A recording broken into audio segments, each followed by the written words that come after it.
ہم نے اس قسم کا قیادت دیکھا ہے جو شہادت قبول کرے،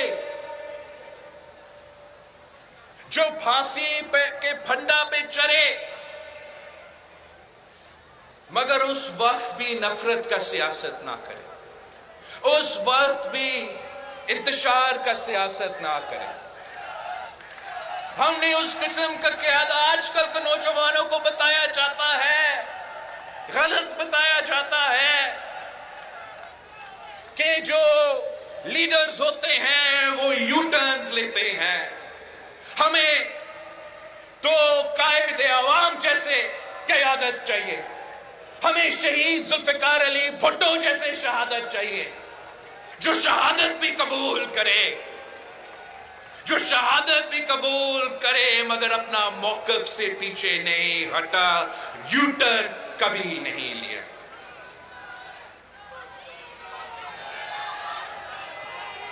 یہی نظریہ شہید محترمہ بینظیر بھٹو نے آگے لے کے چلی۔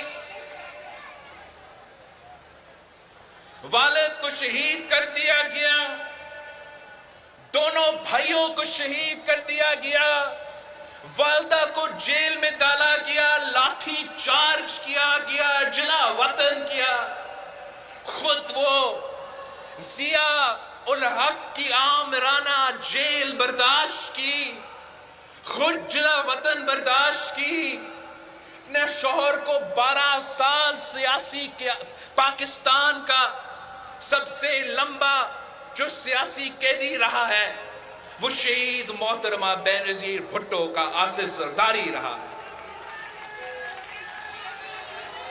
مگر اس 30 سال سیاسی جدوجہد میں جو پاکستان کا سیاسی کربلا ہے، اس سیاسی جدوجہد میں شہید محترمہ بینظیر بھٹو نے ایک دن کے لیے بھی نفرت کی سیاست نہیں کی، ایک دن کے لیے بھی انتشار کی سیاست نہیں کی۔ والد کو شہید کیا گیا، دونوں بھائیوں کو شہید کیا گیا، آخرکار خود شہید ہو گئے، مگر زندگی بھر کبھی نہیں پاکستان کے خلاف کوئی نعرہ بھی اٹھا۔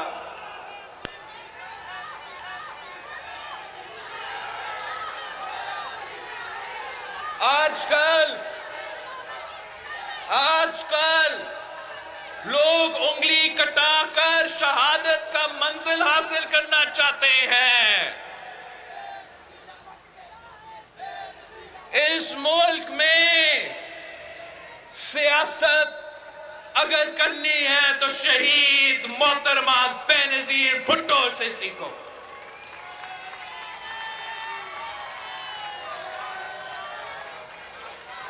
شہید محترمہ بینظیر بھٹو نے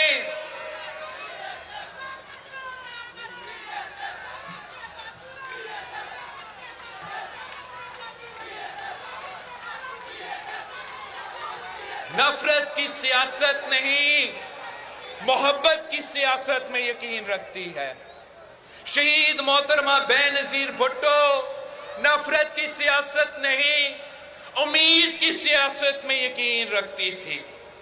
شہید محترمہ بینظیر بھٹو یہ انتشار پھیلانے والے سیاست نہیں، وہ غیرت مندوں، وہ بہادروں کی سیاست میں یقین رکھتی تھی۔ شہید محترمہ بینظیر بھٹو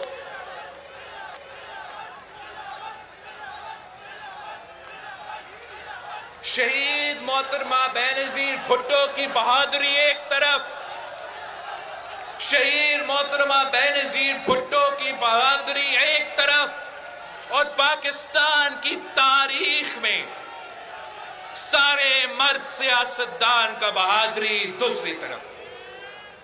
شہید محترمہ بینظیر بھٹو کو معلوم تھی کہ یہ دہشت گرد، یہ انتہا پسند مجھ پہ حملہ کریں گے، ان دہشت گردوں کا سہولت کار وقت کا عامر بن چکا ہے۔